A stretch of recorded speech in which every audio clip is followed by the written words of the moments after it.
sahabat sehat, selamat datang di podcast Dinas Kesehatan Provinsi Nusa Tenggara Timur.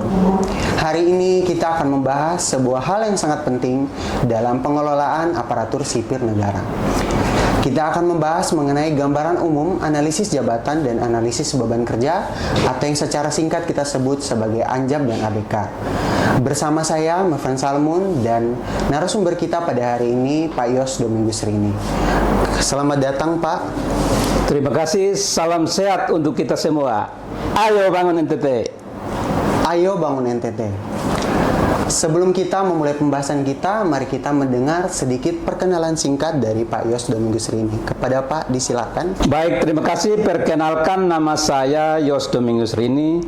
Jabatan saya penelatih risk kebijakan pada Subak Kepegawaian dan Umum Sekretariat Dinas Kesehatan Provinsi Nusa Tenggara Timur. Untuk pendidikan saya S1 Teknik Informatika Stikom Uyelindo dan S2 Manajemen SDM pada Unika Kupang. Oke, baik, terima kasih Pak atas perkenalannya. Kalau begitu tanpa perlu menunggu lama, mari kita mulai pembahasan kita. Baik Pak, seperti yang sudah saya sebut sebelumnya bahwa ANJAP dan ABK ini adalah merupakan hal yang sangat penting dalam pengelolaan ASN. Kalau begitu, seberapa penting ANJAP dan ABK ini? Baik, terima kasih Kamel. Jadi ANJAP dan ABK itu memiliki peran yang sangat penting di dalam pengelolaan ASN. Ya. Kenapa demikian? Karena keduanya membantu menentukan tugas, tanggung jawab, dan pembagian beban kerja yang adil. Ya, dan tujuan utamanya adalah untuk meningkatkan efisiensi kinerja ASN dan kualitas pelayanan publik. Ya, demikian Kamel. Jadi kalau bisa kita katakan ini bukan sekedar dokumen administrasi ya Pak? Ya, betul sekali. Jadi bukan hanya sekedar administrasi, tetapi ANJAP dan ABK itu adalah dua pilar manajemen SDM yang wajib dilakukan untuk memetakan tugas, tanggung jawab,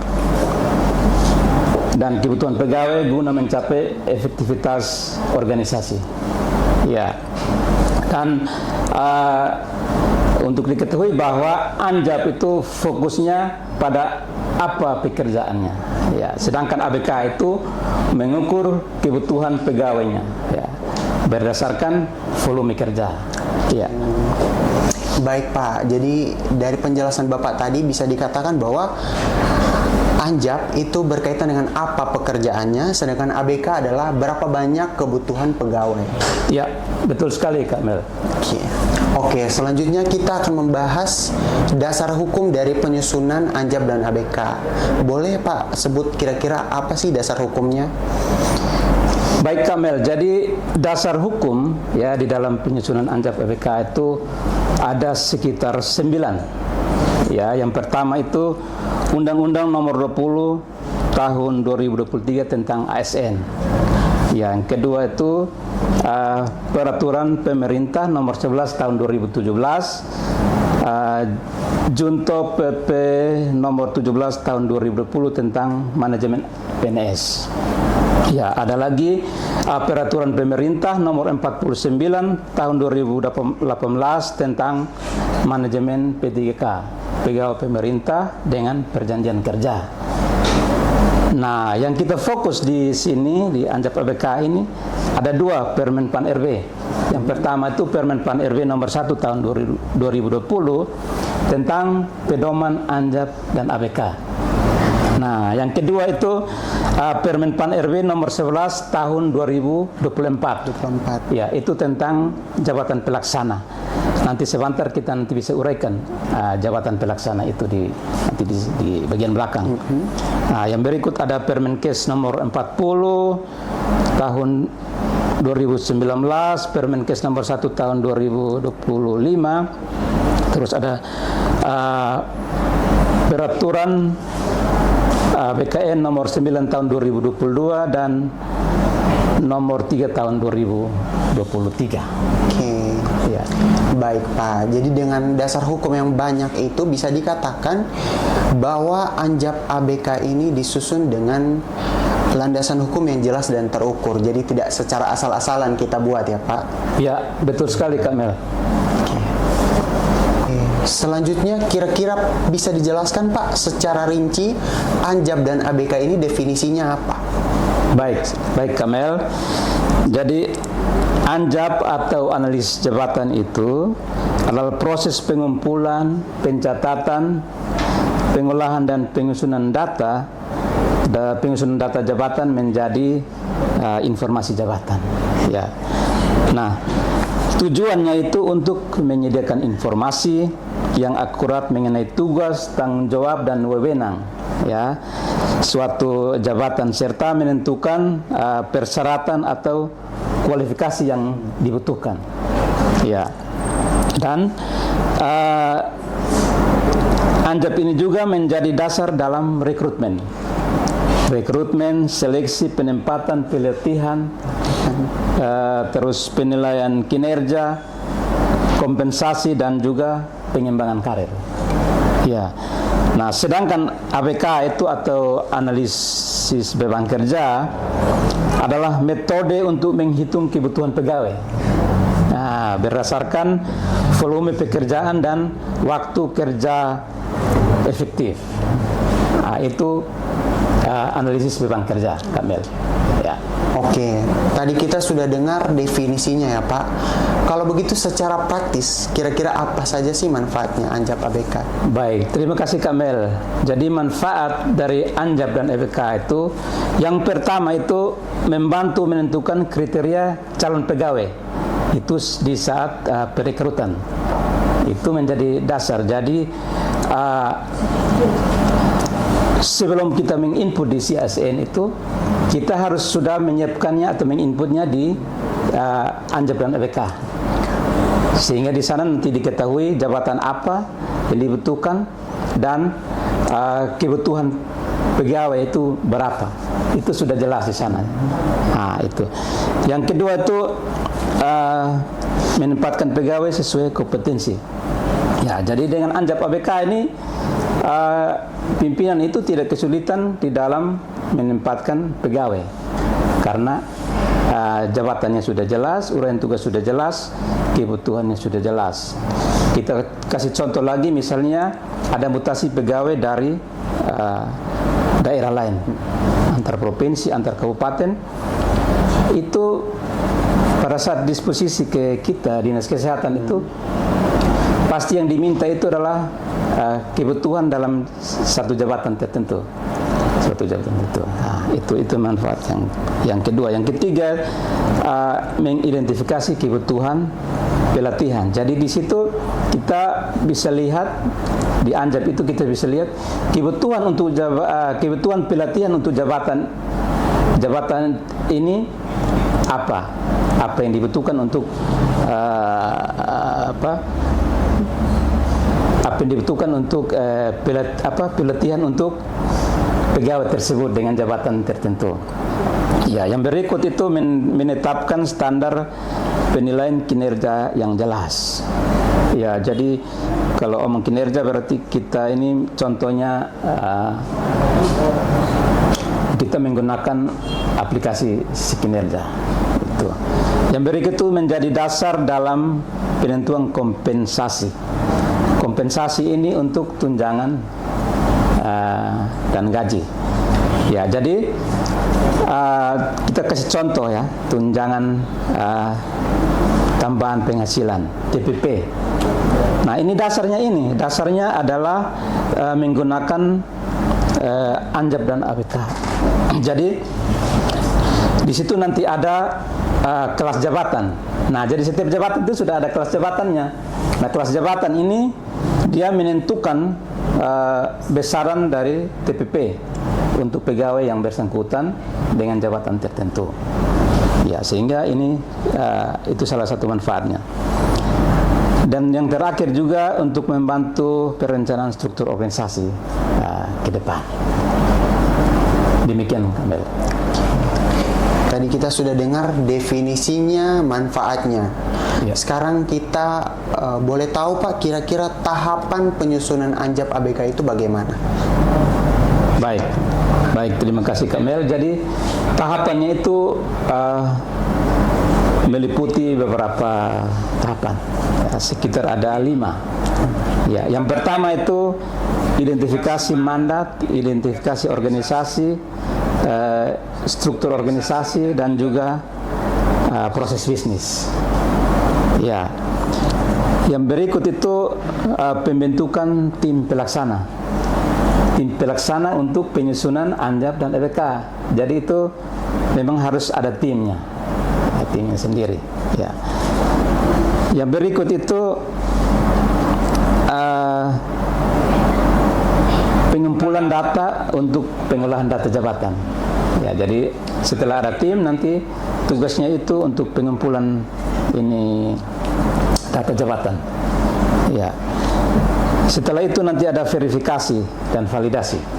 Validasi berupa uraian jabatan, spesifikasi jabatan, dan peta jabatan.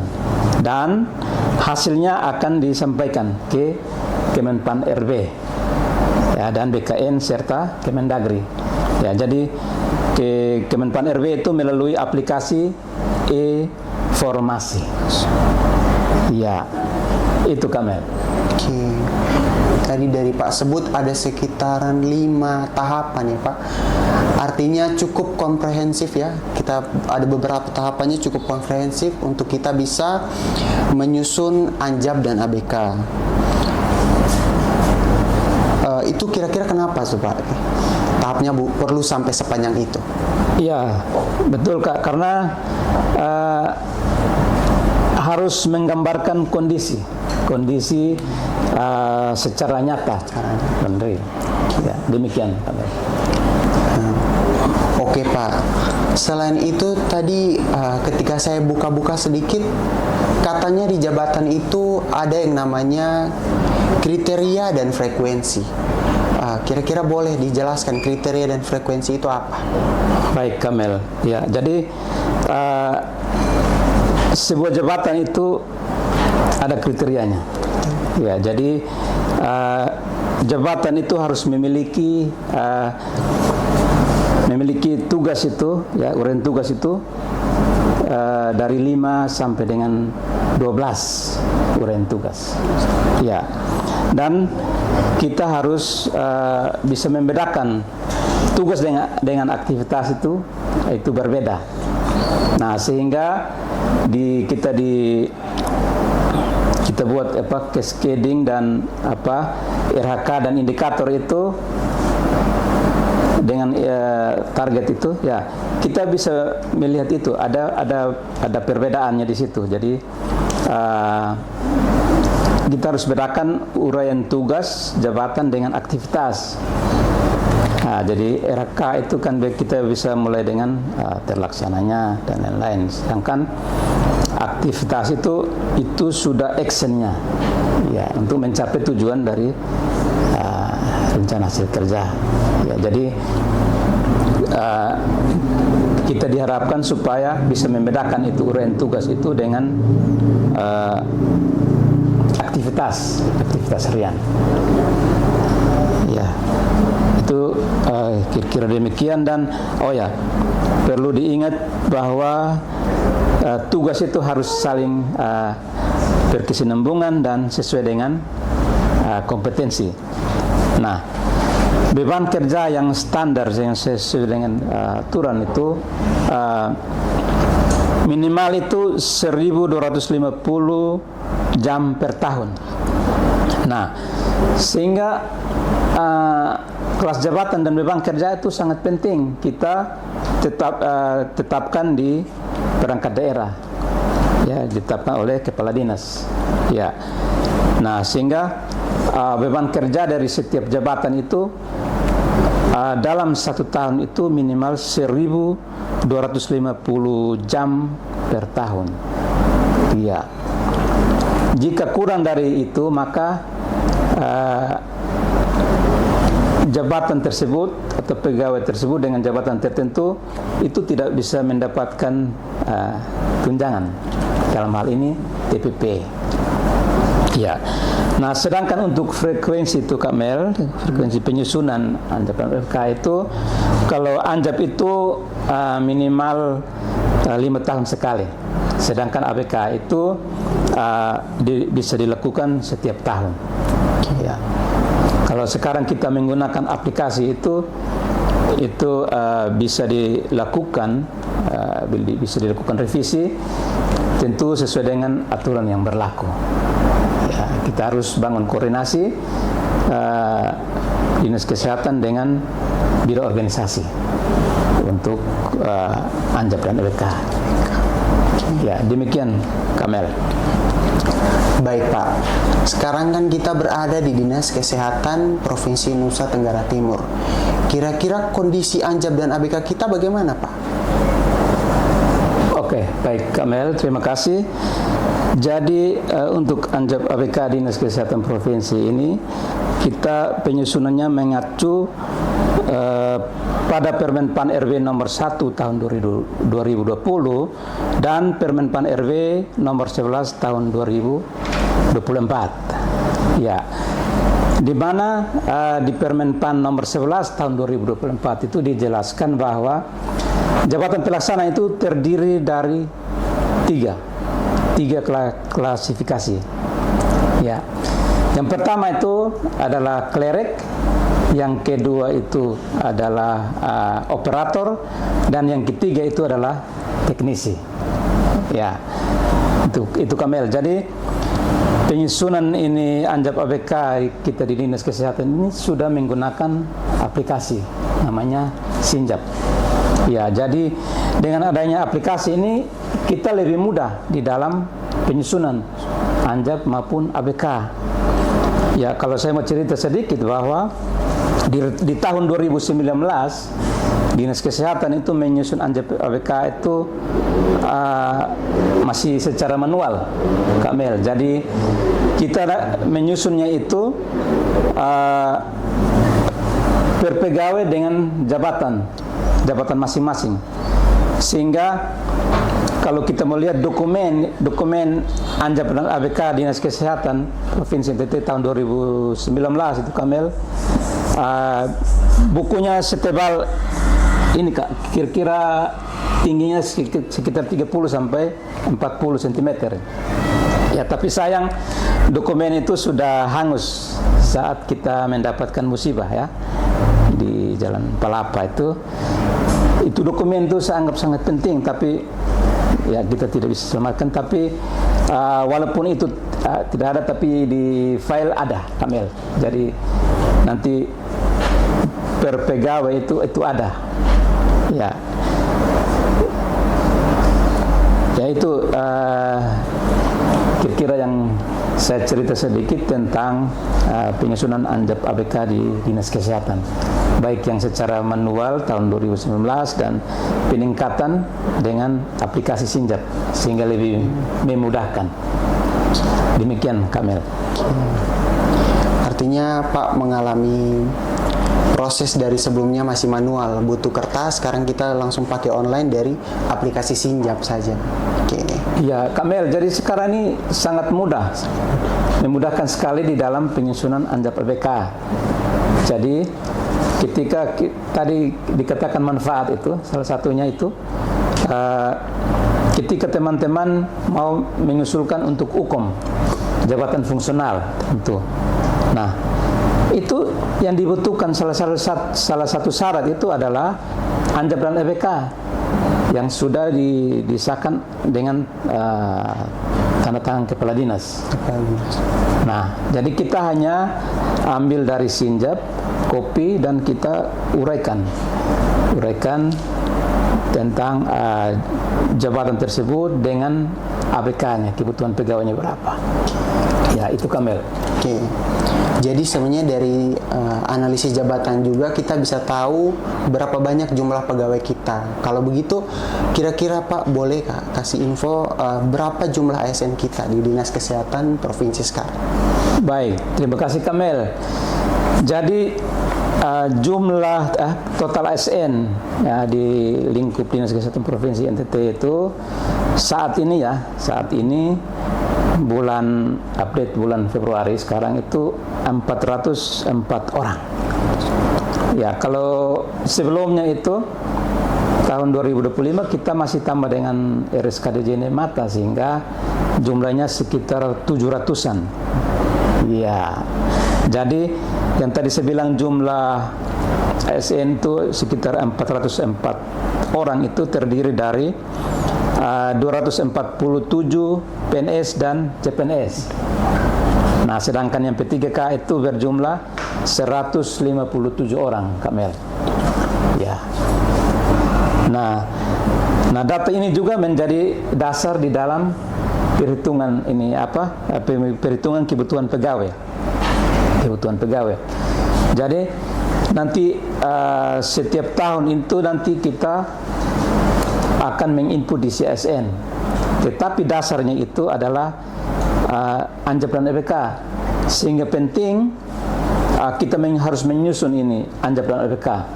Karena ini aturan. Jadi kita wajib untuk menyusun yang namanya Anjab dan EBK, Kamil. Ya, demikian.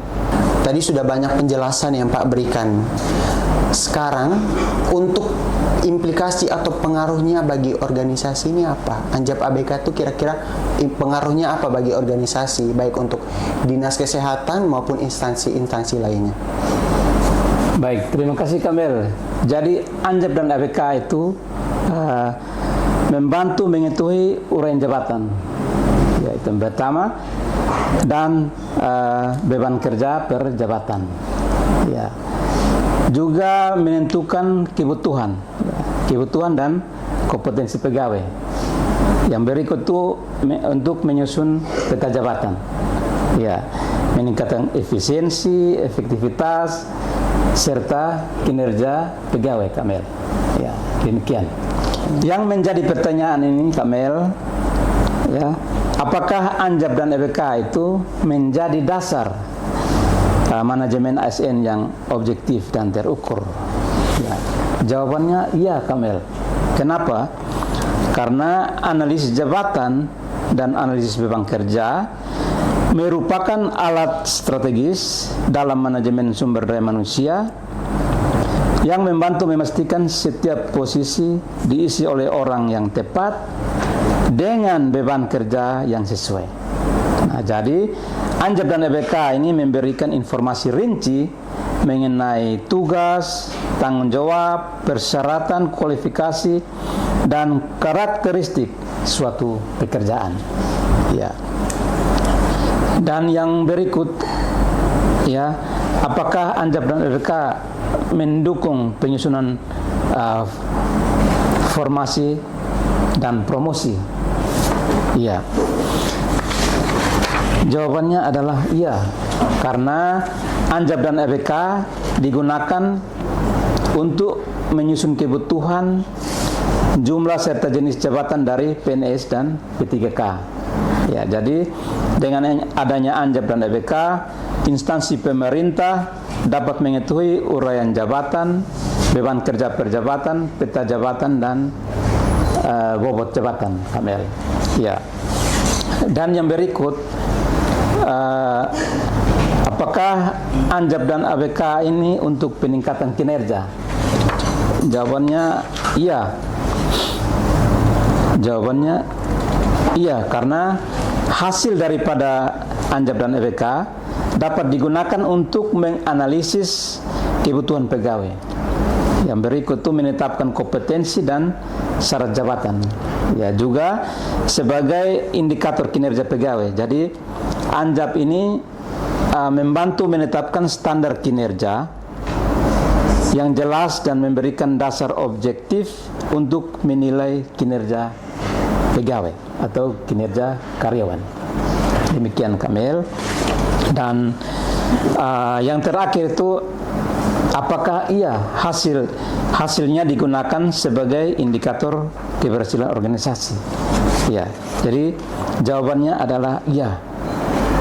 Hasil Anjab dan EBK itu digunakan sebagai indikator keberhasilan organisasi, karena penyusunan Anjab dan EBK yang baik dapat menciptakan struktur organisasi yang lebih optimal, meningkatkan produktivitas, serta memastikan setiap individu dapat berkontribusi maksimal sesuai dengan kompetensi.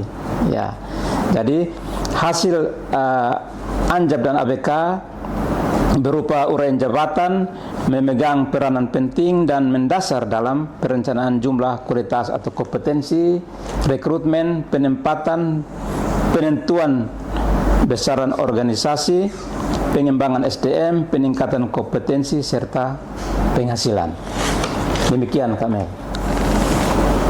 Oke, baik Pak, dengan sederet penjelasan tadi boleh kita lihat dengan jelas bahwa Anjab dan ABK ini berperan sangat penting dalam pengelolaan aparatur sipil negara, baik PNS maupun P3K, jabatan struktural, jabatan fungsional dan jabatan pelaksana, semuanya membutuhkan Anjab dan ABK agar proses pekerjaan kita boleh berjalan dengan tertata dan terstruktur.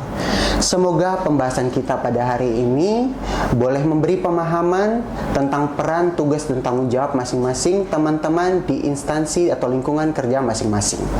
Terima kasih kepada Pak Yos yang sudah boleh bergabung bersama kita hari ini membagi ilmu dan informasi. Terima kasih kembali Kamel, terima kasih sahabat sehat. Baik, sahabat sehat Dinkes Provinsi Nusa Tenggara Timur, terima kasih sudah menyimak obrolan kita pada hari ini. Jangan lupa nantikan podcast berikutnya dengan topik-topik menarik lainnya. Ayo bangun NTT, bangun NTT, bangun NTT.